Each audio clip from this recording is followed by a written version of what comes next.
Hello viewers, welcome to Candid Conversations with Ganesh Kuppala. First of all, thank you so much for overwhelming response to this series.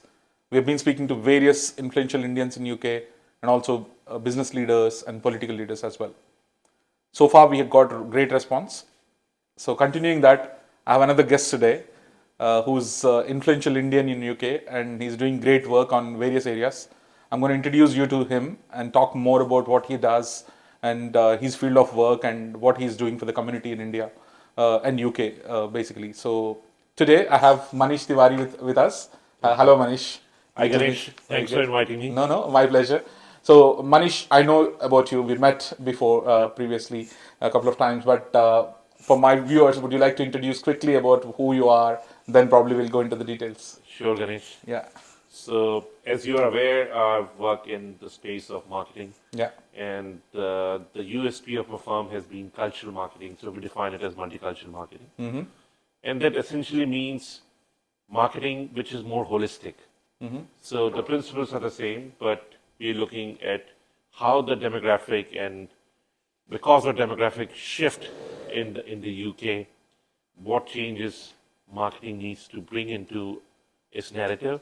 So it's more inclusive, it's more holistic, and we are more respectful of the diversity in our times. The last century, if I could say, in terms of how media and marketing work, was more of an American century because all the media innovations happened there. yeah, And as British cultural influence has been very high, reasonably high from the time of Beatles and particularly the music industry and with BBC, but still overwhelmingly America dominated it, Yeah. and hence the narrative has been more American in the way you see the discourse in terms of what democracy means, what in terms of consumerism, in terms of how things need to be sold and how things have been constructed around it. And in my view, that was biased, that was unfortunate, because what that has done is a lot of indigenous culture has been sidelined. There was a time when because of this influence, we in India, a lot of good practices, a lot of good culture, and same thing in Africa. People's way of living yeah, has been shifted. yeah, I mean, today morning I was watching a tribal dance in part of the world. It was beautiful, but I was a little bit not comfortable with them wearing jeans and shirts. And there's something which has been taken away. true, so true. And yeah, and I feel that somewhere this kind of cultural domination has taken away a lot of beautiful things from the planet. And while I'm all for commerce, Yeah. because commerce is somehow the essence of modern life, you can't live without it. But somewhere we do need to respect and celebrate culture. Yeah, absolutely. And one of the ways we also need to do that is through our marketing, advertising. We need to be mindful of that. Makes sense. So, like before we get into the details of multicultural marketing, Manish, I would want to understand where is your journey started? I know because it's a very niche space. What you're talking about, you know, it's not usual. Like I'm also coming from India. You came from India, sometime long time ago maybe. But more of our people, like most of our people, are either techies or into IT and all that stuff. How did you pick up this? Like, where did you come from? What's your background actually? So Ganesh, You it's very can interesting. You go asked more me. into details, yeah. Yeah. So I studied as an engineer, Okay. but that didn't really felt like my calling, to be Okay. honest. So as soon as I graduated out of that, and I was supposed to join one IT company, but I moved consciously away from there, and Okay. I went to MICA, which was funded in those days. The by- textile one, right? Yeah, Yeah. MICA is like Mudra through Communications. Yeah. Is funded by Ambani's and Dhirubhai Ambani when he was there. So I studied there, and we had some stalwarts there from the field of advertising. And this is where I spent my 2 years. And post that, I worked in advertising. I've always worked in advertising. Okay.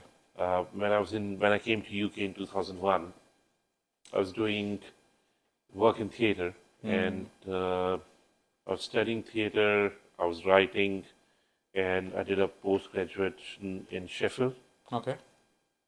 But then again, when I came back to the commercial space, that was one area where I wanted to go back into, because I understood that, and also realized that somewhere, in terms of opportunity, UK was very close. It was to a large extent a middle class white man's club. It has changed a lot. It has changed dramatically, but still the core is the same. True.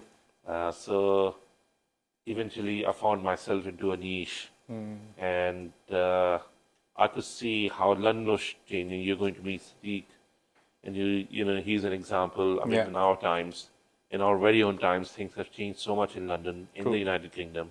We have Sadiq here, we have Rishi, and in Scotland, we have Yusuf Hamza. So we have this whole narrative shift, leadership shift, in terms of how it was before and how it is now. And that is reflective of the people who are driving the cities, the people who are driving the economy in this country. And somewhere my organization and what I was doing was reflecting that, was mindful of these changes happening. And also there was an aspect that how do we serve a wider purpose. And that to me was bringing those elements. We worked hard in making many festival and events popular.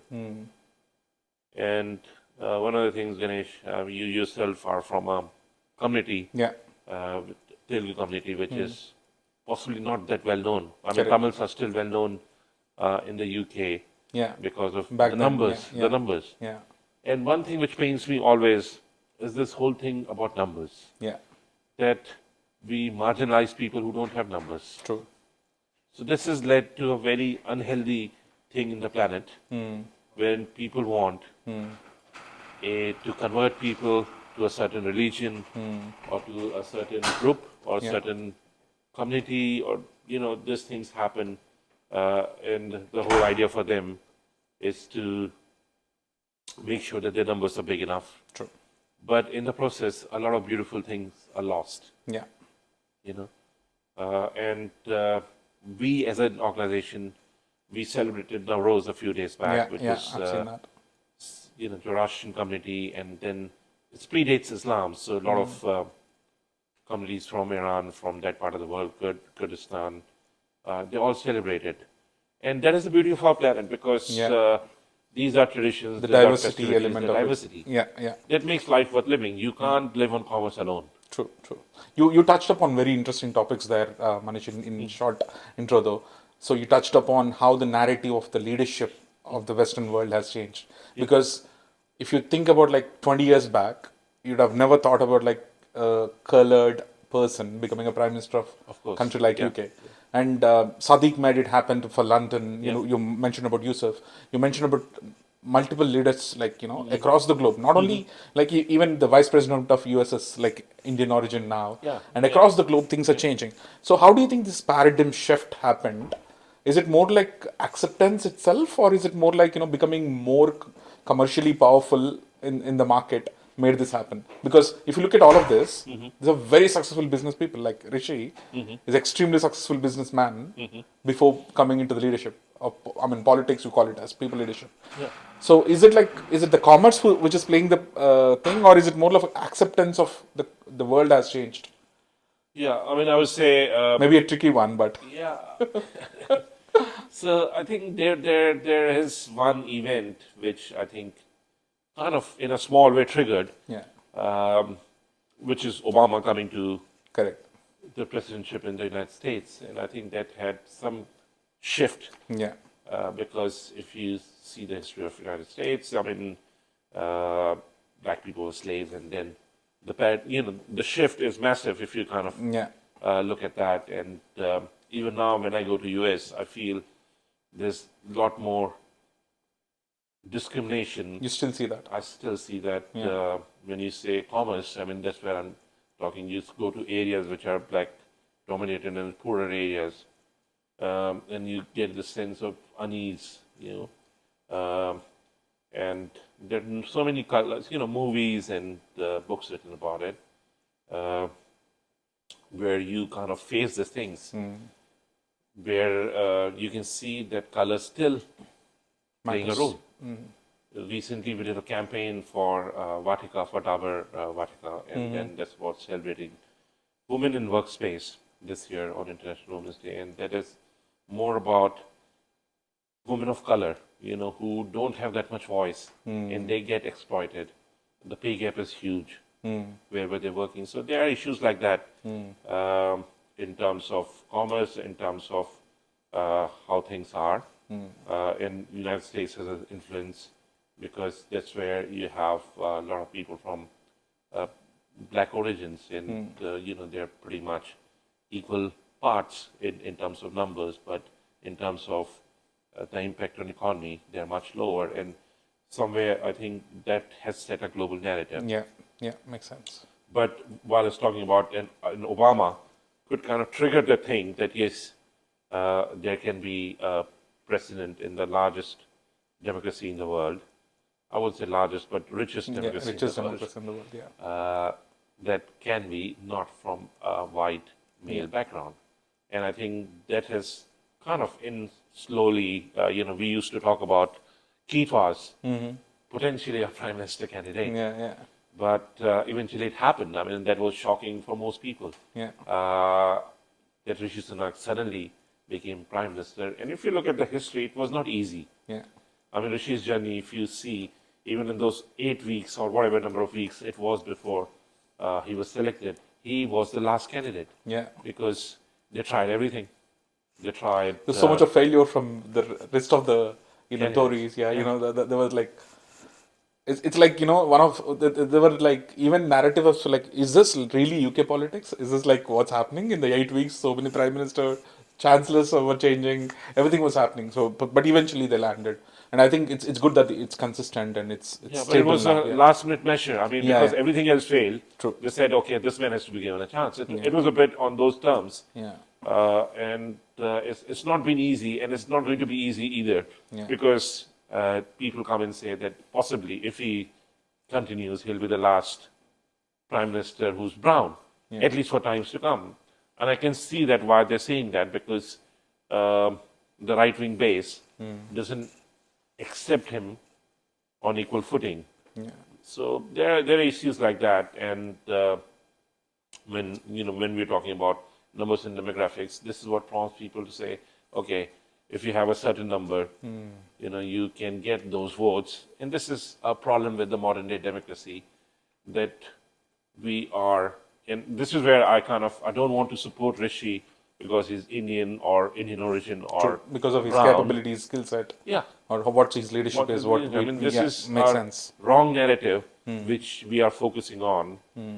It had to be there for some reason, because some glass ceiling had to be broken. Yeah. But I would say, Manish, the reason it would have been come up, because as I mentioned, like 10, 15 years back, you'd have never thought about like such thing happening across the globe.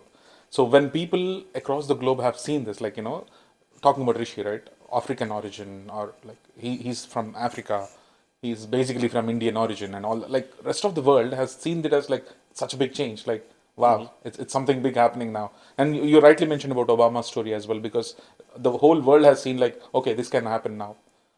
Though the skill set and the leadership capability and all make sense, but at the same time, the narrative, because the reason I'm mentioning and talking to you about Manish, I know you're not into politics, but the reason I'm talking to you, because you look at the culture as a fundamental thing for your business. So my question into that, actually, I'm diving into that question through this, is what do you see, like, how do you think the multinational companies are thinking about multicultural marketing as an element? Like, was it there before? As like, because when I have seen your profile, Manish, it was very fascinating, because I never thought, I'm a finance guy, I'm a tax guy, but I was not thinking in the lines of, okay, does this happen in the firms? Do they actually think about this into detail? When I see your profile, it did make sense to me. So can you give me a bit more background on how does multicultural marketing works in the multinational companies, or the local companies as well? Yeah. So, Ganesh, I mean, many a times when I knock on certain doors, I mean, the answer is well, I mean, this country, we're going to have a standard piece of communication, yeah, which we might, maybe shift a little or tweak a little, Yeah.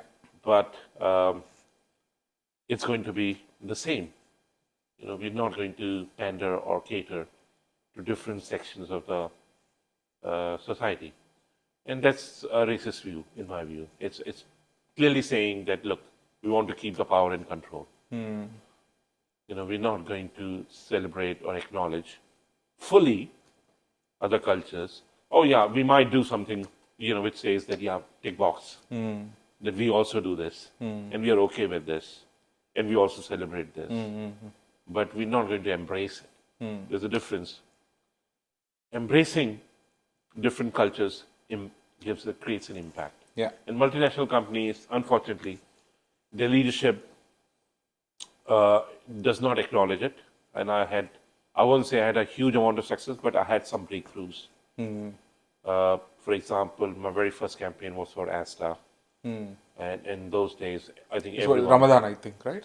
Ramadan and Diwali Yeah. in that particular year, was around the same time. Because Ramadan keeps shifting every month, and Diwali, is in October, November.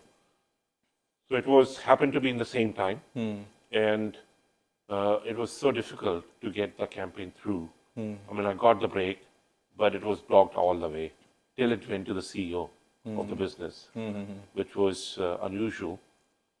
And he, being American, because it was part of Walmart, he gave a go-ahead, and he wanted to see, because if it works, it should be there. That was his reasoning. So it was, in money values, it was not huge. I mean, Walmart and Asda, I mean, huge companies. And, it was not such a big deal. But I was given access to Asda and Park Royal from evening till Sunday evening, which is the only time it closes, by the way, till Monday morning. And I think we worked through the late hours and did that campaign, which was shot inside Asda. The point here is that's not easy. I mean, that was one example. I don't. But did that turn into big money, Manish? Because Eventually- I've seen testimonials from Asda leadership on you, Yeah. where they were talking about this campaign of Ramadan actually turned into sales of like 30% increase or 40% increase. Like how did that happen? Like it's very interesting statistics to look at. So are we serious that people were not really looking into that as an element of celebration week or celebration month for years? And when you brought this into this multicultural marketing element into Asda, for example, in this scenario, so their sales got shifted. So I think there's always a demand, but it's not catered. Is that right then? You're absolutely right. So, I mean, that did bring Ramadan into mainstream, Yeah. Okay. or rather both Ramadan and Diwali, because Asda was the first supermarket to do this. Yeah. And it gave them double-digit growth for years That's to good. come. And obviously then others followed, from a Sainsbury's to Morrison's. Everyone did. Even Tesco does it now, and it's become a norm. It's become a norm now. So, become a norm. now I go to every street supermarkets, for that matter, like not only big chains, but even the street supermarkets, like the small ones, right? They do have Ramadan sale, like things like, there's respect given for the timings of, the prayers and all that stuff is mentioned, which is a good change. But my question, as a follow-up question to this is like, one is this, like, the communities which are significantly showing impact on the society, like Hindu community, which is talking about Diwali, and I was there in Parliament a couple of weeks back. Sadiq was talking about Ramadan lights and talking about London being the only Western city. I've done it for consecutive 2 times, so it's a good change. But my question is, are there any other communities that needs to do this as well more, and especially into your area? Like, do you only cater Indian region, or do you actually cater more people as well? There are like Lithuanian community, there's like other Asian communities, a lot of African communities. I mean, I don't know much about African culture, to be very honest, living in London. I know African culture on major areas, but probably not into detail. Is there something happening on that area?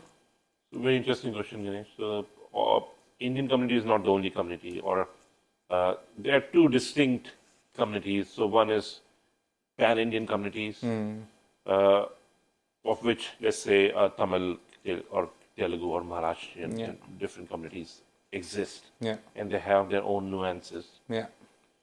And then let's say Muslim communities, and they again have their own nuances. Correct.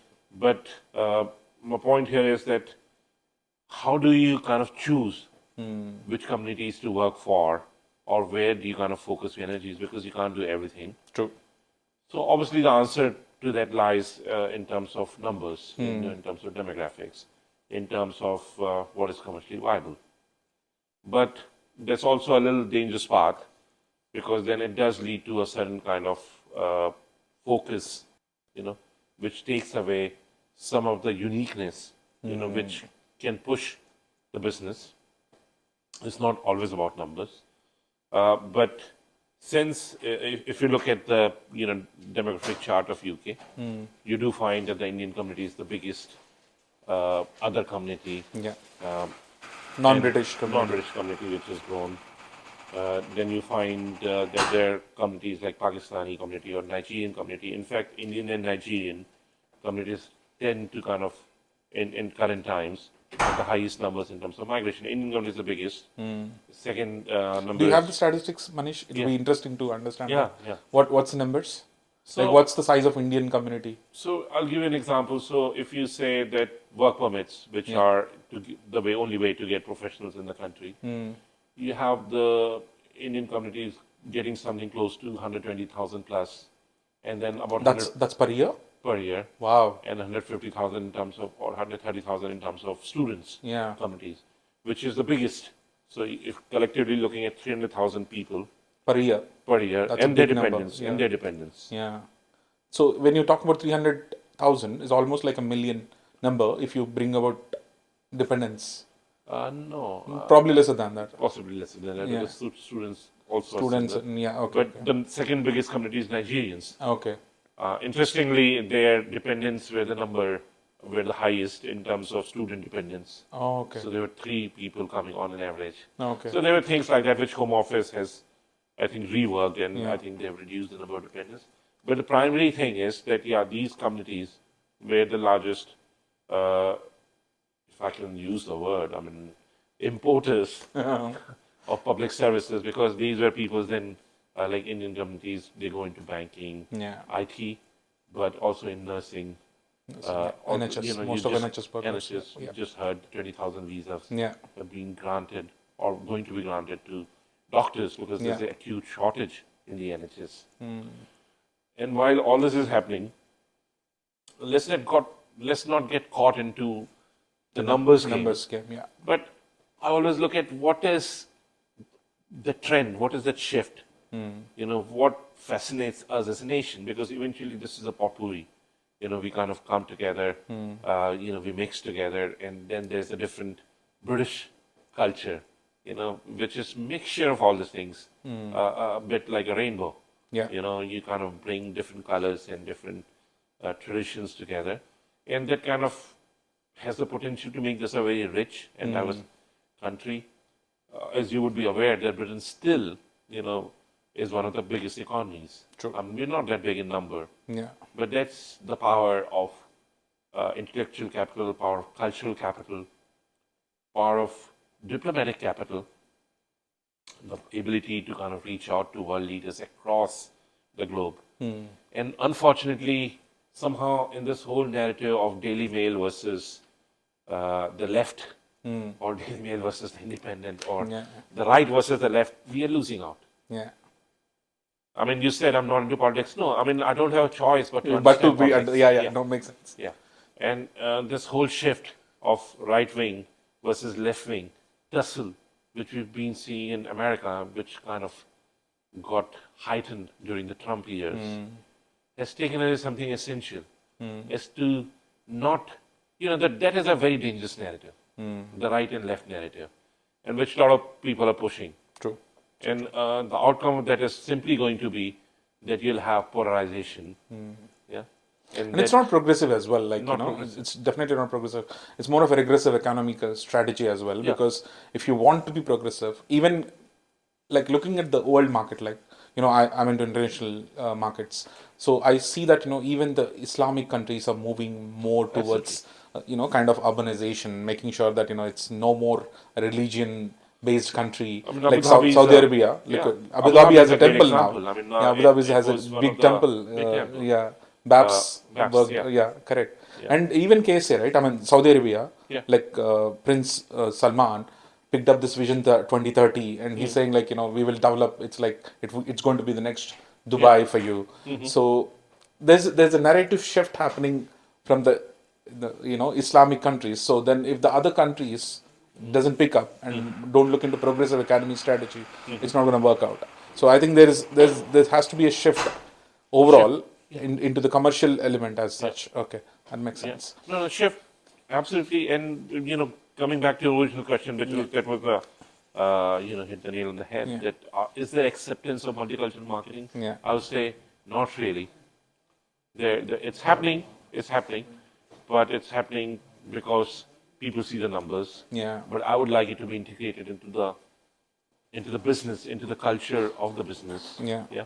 Wherein everyone looks at it and says that yes, this needs to be part of our overall marketing in a holistic way and not just a tick in the box. Yeah, makes sense. Do you work more on the product-based marketing, Manish, or is it more like you actually build the culture for the organizations? Are the two different areas? Like, let's go into your business into detail now. Here and Now 365. First of all, very interesting name. Yeah. How did you think of that, and what are your services basically? What do you guys do? So our services are everything which a traditional advertising or marketing company offers. Okay. Which is you take it from doing the creative work, doing the brand work, and then the bigger piece or the bigger revenue is the media, where you buying relevant media